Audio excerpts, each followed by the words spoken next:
Good afternoon. Today is Saturday, August the 10th, and welcome to another episode of Angry Taxpayer. I'm your host, Donna Smirniotopoulos.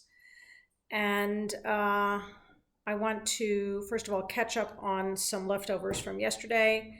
We talked about the vigil against gun violence that was a partnership between Senate Majority Leader Bob Duff, who represents Norwalk and Darien, and Moms Demand Action. I've done a little more research into the parent group, which is Everytown for Gun Safety. This is just a little snapshot of their 2016 support fund, Form 990. All of these tax returns for nonprofits, 501c3s and 501c4s, can be found at GuideStar, assuming that they've made sufficient income. Just as an example, I have not been able to locate a 990 for Nancy on Norwalk's parent company, Chapman Hyperlocal Media. This may be because they don't raise enough funds. But Everytown for Gun Safety, Support Fund, and Action Fund are the brainchilds of former New York City Mayor Michael Bloomberg. And the Support Fund gives grants. So the Action Fund is involved in lobbying, but the Support Fund is also active in supporting other entities. So just to give you an example of where some of the Support Fund money went, so here is a snapshot from 2016 also. You can see at the top, the largest grant of $1.8 million was given to Trace Media Inc.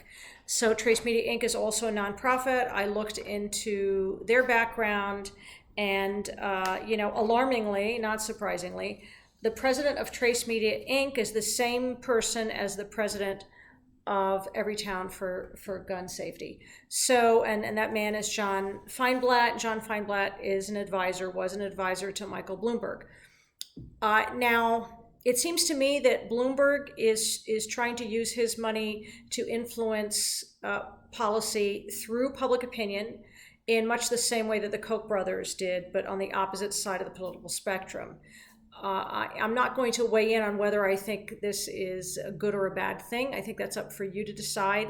What I think is important is for you to understand what's behind these organizations, so that when Moms Demand Action hosts a vigil, that, in addition to feeling that this is a great opportunity to show your support and compassion for the victims of gun violence, that you understand that there may be an agenda being exercised through these multi-million-dollar 501c3s and 4s. So I want to talk briefly about today's big news, and I think this is what everyone really wants to talk about and hear about, and that's not what I'm going to focus on. But Jeffrey Epstein's death by suicide. So a lot of the conspiracy theorists think that this was a killary, or somehow the Clintons got to him in jail. Because how do you die of suicide when you've been on suicide watch for 3 weeks? Apparently he was not on suicide watch when he took his own life early this morning. I don't know why someone would be. Do you suddenly become happy again? You know, 3 weeks ago you were on suicide watch because you tried to take your own life. You tried to hang yourself. And then what, your spirits are lifted? He was denied bail. Things were looking very grim for him. I'm not a psychiatrist, but I don't think I would have taken him off of suicide watch. So I'm sure there will be more details to follow on that. And that's just the catnip. I know everybody wants to talk about Jeffrey Epstein. That's just the catnip to keep you interested in following the podcast. I actually am going to bore you with a little Cato Institute article. And that's really what I want to talk about is an article by Christian Dipple out of UCLA. And the name of the article is Political Parties Do Matter in U.S. Cities for Their Unfunded Pensions.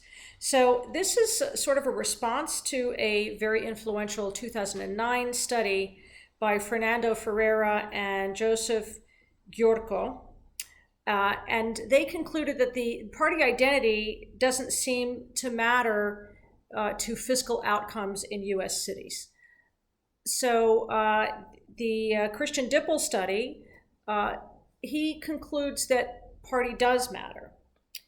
And that the reason that parties matter is that, and I'm just going to, rush through to the conclusion of this is just the abstract I printed out.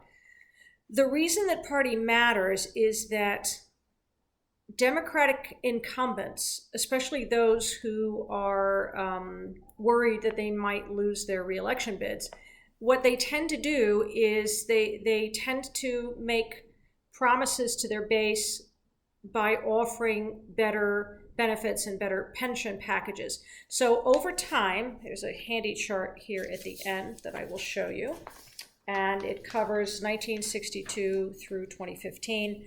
And the top line, you can see how things have been trending.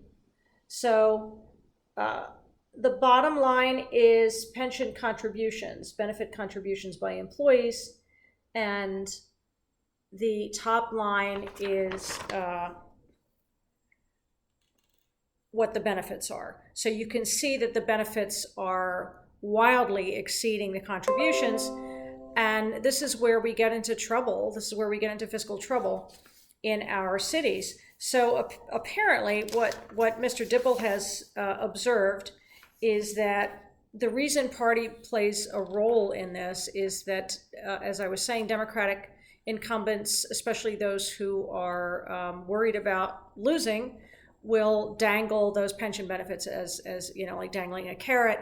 And they do this to shore up their base, because the base very often in a municipality like Norwalk is comprised of city employees who live here and police, fire, and teachers who live here.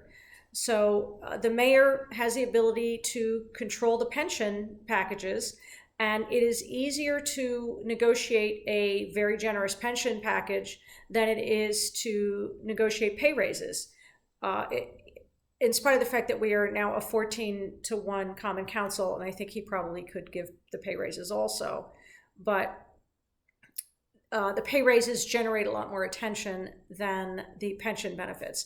So I wouldn't be surprised if this is something that is exploited somehow. I think that the scholarship here is pretty solid. So I'm just going to read to you a little blurb from this. In the long run, the municipal employer still needs to cover benefit increases through local taxes. One objection to the fiscal illusion argument is, therefore, that the budgetary neutrality of unfunded pensions should not matter because home buyers capitalize future tax obligations into property values. However, the reality of the shroudedness of pension accounting means that even home buyers who are aware of this future tax burden will be prone to underestimating it.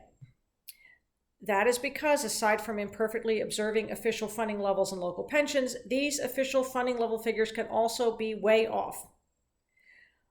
So the truth is we really don't know how much it's going to cost to honor the obligations that are being promised today. And home buyers are not aware of this when they make their home purchases. So it can come back to bite us in the ass. Worth paying attention to what's going on with pension obligations, because our cost does not stop with paying for the schools or paying for the salaries. Okay, we bake in all these future benefits and other post-employment benefits and all these other things, and we're on the hook for those. And especially in a municipality that is funded 90% of the revenue from property tax dollars, your property taxes and my property taxes are going to go to cover these benefits. So I hope that wasn't too confusing. And if it was too confusing, you want more information, please post in the comments. I have posted 2 of my own comments. Peter Berman has posted 2, and some gun nut. And I hate to use the term gun nut, but that comment did not go up. That one was deleted. So please, I invite you to comment. Please subscribe to my channel and shoot me an email at savenorwalknow@gmail.com, and get out there and enjoy this gorgeous weather. Have a great weekend. Happy Saturday, and look forward to seeing you next time.